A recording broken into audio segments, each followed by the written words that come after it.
మరోవైపు ఏదైతే మరణించిన వారికి సంబంధించి వైజాగ్ ప్రాంతానికి సంబంధించి 3 ఉన్నారు. అదేవిధంగా నర్సాపురానికి సంబంధించి 1, తమిళనాడు ప్రాంతానికి సంబంధించిన మహిళ మల్లిక అనే మహిళ మాత్రం విష్ణు నివాసంలో ఏదైతే సాయంత్రం 7:30 గంటలకు ఆమె రోప్ లాగా పైకి ఎక్కుతున్న సందర్భంలో జారి పడిపోయింది. ఆమె ఘటనకు తొక్కిసలాటకు సంబంధం లేదని తెలుస్తుంది. మరోవైపు ఒక గుర్తు తెలియని వ్యక్తి కూడా మరణించాడు. దీనికి సంబంధించి మొత్తం 6 మరణించారు. మరో 4 పరిస్థితి కొంత విషమంగానే, అంటే కొంత స్టేబుల్ గానే ఉన్నప్పటికీ వారి పరిస్థితి ముఖ్యమంత్రి చంద్రబాబు నాయుడు స్విమ్స్ కి చేరుకుంటున్న దృశ్యాలు అవి. తిరుపతి తొక్కిసలాట ఘటనలో స్విమ్స్ లో 27 మంది జాయిన్ అయ్యారు. వారిలో 2 చనిపోయారు. అయితే మిగిలిన వాళ్ళందరూ కూడా తీవ్ర గాయాల పాలయ్యారు. వారందరూ కూడా స్విమ్స్ లో చికిత్స పొందుతూ ఉన్నారు. వారందరినీ పరామర్శించడానికి ప్రస్తుతం ముఖ్యమంత్రి చంద్రబాబు నాయుడు స్విమ్స్ హాస్పిటల్ కు చేరుకున్నారు. అవే దృశ్యాలు మనం బిగ్ టీవీ స్క్రీన్ మీద చూస్తూ ఉన్నాం. నిన్నటి నుంచి కూడా తిరుపతి విషయం అయితే ఒకరు కూడా చర్చించుకుంటున్నారు. చాలా విషాద ఘటన చోటు చేసుకుంది. వైకుంఠ ఏకాదశి టోకెన్ల జారీ విషయంలో అధికారులు చేసిన తప్పులు ఇప్పుడు శాపంగా పరిణమించాయని చాలా మంది మాట్లాడుకుంటూ ఉన్నారు. అయితే ప్రస్తుతం చంద్రబాబు నాయుడు పర్యటించారు. తొక్కిసలాట జరిగిన ప్రాంతాన్ని పరిశీలించారు. అధికారులతో మాట్లాడారు, కలెక్టర్తో మాట్లాడారు. అసలు ఏం జరిగింది, ఎక్కడ పొరపాటు జరిగింది అన్న విషయాలన్నీ కూడా తెలుసుకున్నారు. తీవ్ర ఆగ్రహాన్ని వ్యక్తం చేశారు. ఎప్పుడు ఉండే సిచ్యువేషన్ని ఎందుకు కంట్రోల్ చేయలేకపోయారు అధికారులు అని తీవ్ర ఆగ్రహాన్ని వ్యక్తం చేసినట్టుగా మనకు సమాచారం అందుతోంది. మనం చూడొచ్చు, ప్రస్తుతం స్విమ్స్ లో చికిత్స పొందుతోన్న బాధితుల్ని పరామర్శించడానికి ముఖ్యమంత్రి చంద్రబాబు నాయుడు చేరుకున్నారు హాస్పిటల్ దగ్గరికి. ప్రస్తుతం అక్కడ తీవ్ర గాయాల పాలైన వాళ్ళందరూ కూడా చికిత్స తీసుకుంటూ ఉన్నారు. చాలా మందికి ఆ తొక్కిసలాటలో ఊపిరందలేదు. చాలా మందికి కాళ్ళు చేతులు విరిగిపోయాయి. కొంతమందికి లెగమెంట్ ఏరై ఉంది. సో ఇలాంటి సిచ్యువేషన్స్ లో ప్రస్తుతం అయితే అక్కడ చికిత్స తీసుకుంటూ ఉన్నారు. వారందరినీ పరామర్శించడానికి ముఖ్యమంత్రి చంద్రబాబు నాయుడు అక్కడికి వచ్చారు. తిరుపతి ఘటన చాలా విషాదకర ఘటన. ఇలాంటి ఘటన జరగకుండా ఉండాల్సింది. అయితే ఇక్కడ అధికారుల తప్పిదం కనిపిస్తోందన్నారు. అలాగే టీటీడీ పైన కూడా తీవ్ర ఆగ్రహాన్ని వ్యక్తం చేశారు. సరైన సదుపాయాలు ఎందుకు కల్పించలేకపోయారు, ఎమర్జెన్సీగా అక్కడ అంబులెన్స్లు పెట్టినా సరే డ్రైవర్లు అక్కడ ఏం చేస్తూ ఉన్నారు, వీటన్నిటిపైన చర్యలు తీసుకోవాల్సిన అవసరం ఉందా లేదా అంటూ అటు పోలీస్ అధికారులని ఇటు కలెక్టర్ని ప్రతి ఒక్కరిని కూడా ప్రశ్నించారు. అలాగే టీడీపీ అధికారులపై కూడా చాలా సీరియస్ అయినట్టుగా మనకు తెలుస్తుంది. ఇక టీటీడీఓ శ్యామలరావు, కలెక్టర్, ఎస్పీ పై కూడా తీవ్ర ఆగ్రహాన్ని వ్యక్తం చేశారు చంద్రబాబు నాయుడు. అసలు ఇలాంటి సిచ్యువేషన్ రాకుండా ముందు జాగ్రత్తలు తీసుకోవాలి. అధికారులు తమ పని తాము కరెక్ట్ గా చేస్తే ఇలాంటి ఘటనలు పునరావృతం కాకుండా ఉంటాయి. ఎలాంటి జాగ్రత్తలు తీసుకోవాలో మీకు తెలీదా అంటూ తీవ్ర స్థాయిలో హెచ్చరించినట్టుగా తెలుస్తోంది.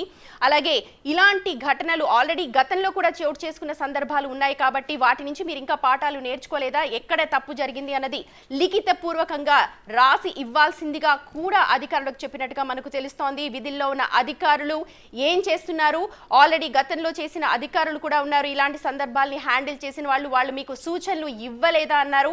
ఒకవేళ ఇస్తే రిటర్న్ ఫార్మాట్ లో ఇవ్వలేదా, ఆ పేపర్లు చూపించాలన్నారు. ఏ అధికారి ఏ పని చేయాలి, ఎవరు ఎక్కడ ఉండాలి అని పొజిషన్స్ తెలీదా, ఎవరు ఎలాంటి పనులు చేయాలి అన్న దానిపైన రిటర్న్ ఫార్మాట్ లో ఉంటుంది. ఆ రిటర్న్ ఫార్మాట్ మీకు ఇవ్వలేదా, మీరంతా అప్రమత్తంగా ఉండాలి కదా, ఏం చేస్తున్నారు అంటూ తీవ్ర స్థాయిలో ఆగ్రహాన్ని అయితే వ్యక్తం చేశారు ముఖ్యమంత్రి చంద్రబాబు నాయుడు.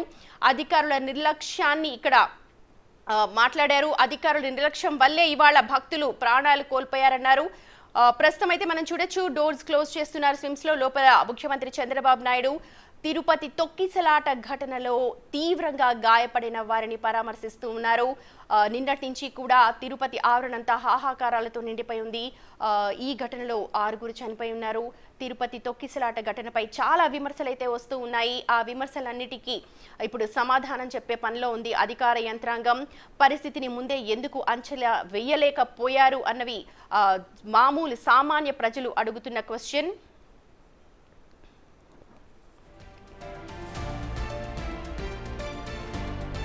మా ప్రతినిధి శివ ఉన్నారు స్విమ్స్ దగ్గర నుంచి మనకు గ్రౌండ్ రిపోర్ట్ అందించడానికి. Over to you Shiva.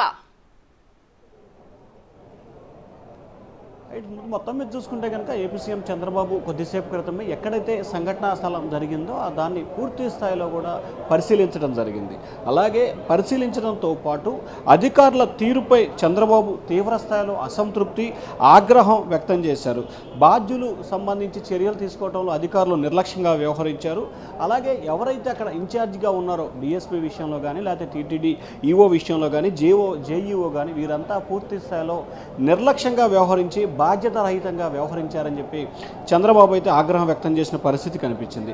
ప్రధానంగా చూసుకుంటే సంఘటన జరిగిన సమయంలో ఎందుకు ఆ స్థాయిలో ఒక్కసారిగా క్రౌడ్ ఎక్కువగా వస్తారని తెలిసినా కానీ ఎందుకు దానికి తగిన ఏర్పాట్లు చేయలేదనేది సీఎం చంద్రబాబు అడిగిన ప్రశ్న. కానీ దానికి సంబంధించి అధికారుల నుంచి సక్రమమైన సమాధానం కూడా రాలేదు. తొక్కిసలాట జరిగిన సమయంలో అధికారుల తీరుపై చంద్రబాబు తీవ్రస్థాయిలో ఆగ్రహం వ్యక్తం చేయడంతో పాటు ఈఓ శ్యామలారావు, కలెక్టర్, ఎస్పీపై చంద్రబాబు ఆగ్రహం వ్యక్తం చేశారు. టికెట్ల కోసం జనాలు ప్యానిక్గా వస్తారు, భారీ స్థాయిలో కూడా భక్తులు వస్తున్న నేపథ్యంలో టికెట్ల కోసం కొత్త ప్లేస్కి, అంటే గతంలో ఎప్పుడు కూడా అక్కడ టికెట్ల ఇచ్చిన పరిస్థితి కనిపించలేదు. కానీ కొత్త ప్లేస్లో టికెట్లు ఇస్తున్న సమయంలో దానికి తగ్గట్లుగా ఎందుకు జాగ్రత్తలు తీసుకోలేదు? అలాగే ఇక్కడ జాగ్రత్తలు తీసుకోవాలనే అంశం మీకు తెలుసా, తెలీదా? తెలిస్తే ఇక్కడ ఎవరైతే ఇన్ఛార్జిగా ఉన్నారో ఆ అధికారికి మీరు ఏ రకమైన బాధ్యతలు, సూచనలు చెప్పిన సమయంలో ఆ అధికారికి రికార్డెడ్గా ఏమైనా ఇచ్చారా, రాతపూర్వకంగా ఇచ్చారా? రాతపూర్వకంగా ఇస్తే చూపించాలని చెప్పి చంద్రబాబు అయితే ప్రశ్నించిన పరిస్థితి కనిపించింది. కానీ దానికి సంబంధించి ఏమాత్రం కూడా అధికారులు మాత్రం సరైన సమాధానం చెప్పని పరిస్థితి కనిపించింది. అలాగే ఉదయం నుంచి, అంటే ఉదయం 8:30 నుంచి సాయంకాలం 6 గంటల వరకు కూడా దాదాపుగా 4,000 మంది పైగా కూడా ఎవరైతే భక్తులు, అంటే టోకెన్ల కోసం భక్తులు ఉన్నారో వారంతా కూడా పార్కులోనే కూర్చొని ఉన్నారు. కూర్చొని ఉన్న సమయంలో వారికి సంబంధించి ఎటువంటి జాగ్రత్తలు తీసుకోవాలి, వారిని అక్కడి నుంచి క్యూ లైన్లో పంపించే సమయంలో ఎటువంటి జాగ్రత్తలు తీసుకోవాలో మీకు తెలియదా అంటూ మరొకసారి చంద్రబాబు తీవ్రస్థాయిలో ఆగ్రహం వ్యక్తం చేశారు. అలాగే అక్కడ ఉన్న ఇన్ఛార్జి, గేటు దగ్గర ఎవరైతే ఇన్ఛార్జి ఉన్నారో ఆ ఇన్ఛార్జికి మీరు ఎందుకు సూచనలు చేయలేదు? ఒక్కసారిగా గేటు తీసేటప్పుడు తోసుకుంటూ వచ్చారని చెప్పి శ్యామలరావు చెప్పే ప్రయత్నం చేసినా కానీ చంద్రబాబు అవేమి వినకుండా ఈఓ తీరుపై అసంతృప్తి వ్యక్తం చేశారు. ఒక బాధ్యత గల వ్యక్తిగా ఉన్న సమయంలో మీరు ప్రధానంగా అక్కడ భారీ స్థాయిలో ప్యానిక్ అయిన నేపథ్యంలో ఎందుకు చర్యలు తీసుకోలేదని చెప్పి కూడా ఆయన సూచన చేసినప్పటికీ కూడా వినలేదు. నేను రాతపూర్వకంగా చెప్పానని చెప్పి ఈవో చెప్పే ప్రయత్నం చేశారు. అయినా కానీ చంద్రబాబు అయితే వారి పట్ల తీవ్రస్థాయిలో ఆగ్రహం వ్యక్తం చేసిన పరిస్థితి కనిపించింది. అలాగే ఇట్లాంటి సందర్భాల్లో, ఎందుకంటే ముక్కోటి ఏకాదశికి సంబంధించి చాలా ఎక్కువ మంది భక్తులు వస్తారు వైకుంఠ ఏకాదశి నేపథ్యంలో.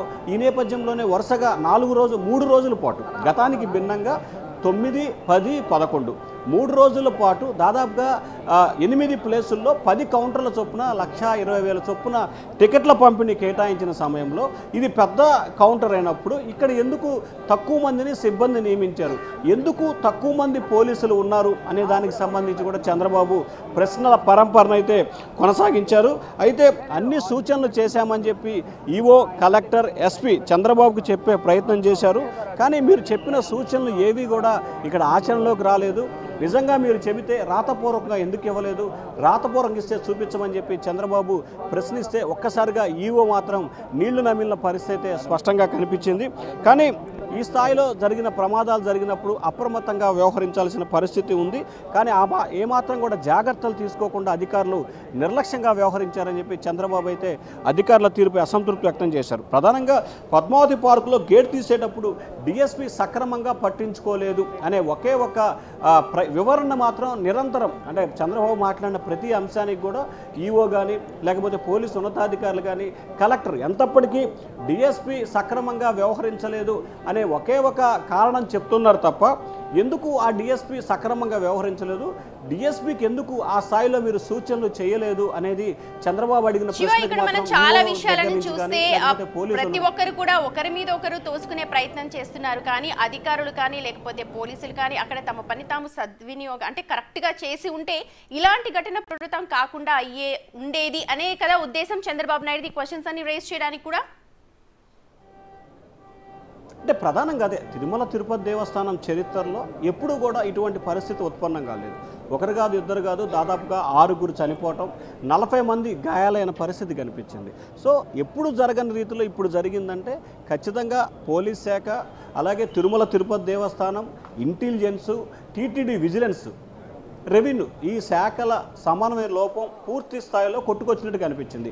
ఒక శాఖకి అవగాహన లేకపోవటం, ఒక శాఖ చెప్తే మేమెందుకు వినాలి అని చెప్పి ఏ శాఖ ఆ శాఖ అధికారి ఎవరైతే ఆ శాఖకు సంబంధించిన అధికారి ఇగోగా ప్రవర్తించడం మూలంగానే ఈ వ్యవహారం జరిగింది అనేది ప్రభుత్వానికి ఇంటెలిజెన్స్ అధికారులు ప్రాథమిక నివేదిక ఇచ్చారు. అయితే ఇక్కడ ప్రధానంగా అధికారులు బాధ్యతాయుతంగా వ్యవహరించినట్లయితే ఇటువంటి ప్రమాదం జరిగి ఉండేది కాదు అనేది చంద్రబాబు ఆలోచనగా కనిపిస్తోంది. వాస్తవానికి నిజంగా అధికారులు బాధ్యతాయుతంగా వ్యవహరించినట్లయితే ఏ శాఖకు సంబంధించిన ఆ శాఖ, దేవాదాయ శాఖ అధికారులు కానీ, టీటీడీ అధికారులు కానీ, పోలీసు కానీ, లేకపోతే మిగిలిన శాఖకు సంబంధించి వీరంతా ఒక బాధ్యతాయుతంగా వ్యవహరించి ఎవరికి వారు సక్రమంగా వారి విధులు నిర్వహించినట్లయితే ఇటువంటి పరిస్థితి ఉత్పన్నమయ్యేది కాదు. మనం ప్రధానంగా చూసుకుంటే ఈరోజు ఉదయం నుంచి కూడా పద్మావతి పార్క్ మొత్తం కూడా ఎక్స్క్లూజివ్గా విజువల్స్లో కవర్ చేసినప్పుడు ఆ పార్కుకు సంబంధించి ఎక్కడైతే బయట ఉందో పార్కులో కూర్చోబెట్టారు.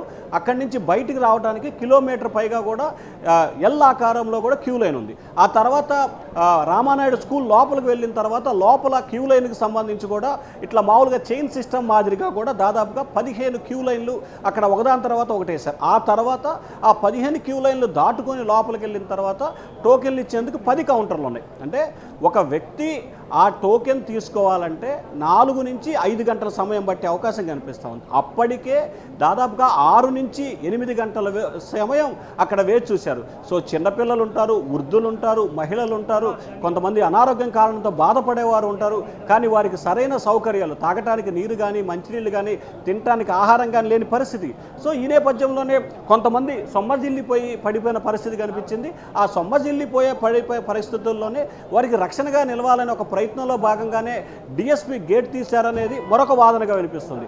ఎప్పుడైతే డిఎస్పీ గేట్ తీశాడో ఒక్కసారిగా ప్రజలంతా కూడా మీదకు రావడంతో తోచుకొని రావడంతో ఆ మహిళ కింద పడిపోవటం, ఆ మహిళ మీద నుంచి తొక్కుంటూ వెళ్ళిపోవటం, ఆ తర్వాత ఆ మహిళ చనిపోవటం, ఆ తర్వాత మళ్ళీ తొక్కుండమైన క్రమంలో మరికొంతమంది కింద పట్టడం, ఇట్లా దాదాపుగా 40 నుంచి 50 మంది వరకు కూడా కింద పడి తొక్కిసలాటలో ఇబ్బంది పడ్డారు. దాదాపుగా 6 చనిపోవటం, 4 గాయాలైన పరిస్థితి కనిపిస్తా ఉంది. Sumathi, right, thank you so much Shiva. మొత్తానికి చూడొచ్చు అధికారుల సమన్వయ లోపం ఈ తొక్కిసలాట ఘటనలో స్పష్టంగా కనిపిస్తోంది. అధికారులు కనుక తమ డ్యూటీ సరిగా చేసి ఉంటే, అధికారులు అందరూ సమన్వయంతో కనుక పనిచేసి ఉంటే ఇలాంటి ఘటన పునరావృతం అయ్యేది కాదు, ఇలాంటి ఘటన అసలు జరిగి ఉండేదే కాదు. ప్రస్తుతం మనం చూస్తూ ఉన్నాం చంద్రబాబు నాయుడు స్విమ్స్ కు చేరుకున్నారు, లోపల బాధితుల్ని పరామర్శిస్తూ ఉన్నారు.